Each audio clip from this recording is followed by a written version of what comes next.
Yo guys, it's James from CinePhoto, and today I'm going to be doing a tutorial on how to shoot time lapses. So when shooting time lapses, there's kind of two main ways to do it. Either you shoot video and then you just speed it up in post, or you shoot multiple photos and then group them together as frames and edit it in post. So if you're doing the time-lapse with photos, you're going to need one of two things. Either a camera that has the capability of shooting in a time-lapse mode, which individually takes photos, or one of these. This is an intervolometer. It sounds like a really complicated thing, but it's not.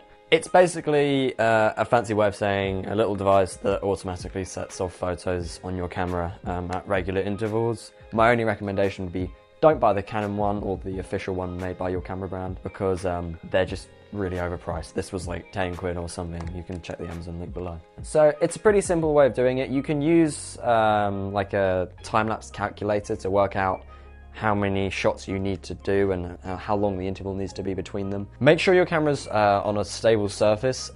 Tripod is the best because there's a lot of movement in the shot, so it kind of makes up for it.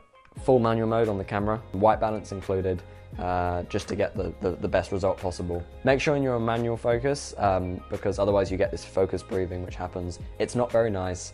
Also think about if you're shooting a sunrise or a sunset, you want to be thinking about your exposures for when the sun's up and when the sun's down. I'd recommend have it like kind of underexposed when the sun's down, and then it's alright if it goes a little bit over when it's up. I'd recommend using a wider angle lens because it kind of gives that more kind of epic feel. You can do time lapses of loads of different things. The sky is a great one because it's always kind of changing. Clouds I would recommend having in. If there's no clouds in the sky, the time lapse kind of gets a little bit boring. But then also you can do time lapses of people. It's great to do that with the long exposure if you've got an ND filter that's perfect. When in editing, because we're shooting photos, it means that we can use programs such as Lightroom. I'd recommend possibly downscaling your file size for your photos when you shoot a time lapse, mainly because it can be quite stressful on your computer for when editing, because generally you're using a lot of frames. I'd recommend if you're doing a long exposure time lapse, don't make the exposure too long. I'd probably say recommended like maximum like 5 or 7 seconds, just because otherwise the time between all your frames is just too much. Anyway guys, I think I'm going to wrap it up there. If you want to get like a more in-depth tutorial on editing a time lapse, then leave a comment below.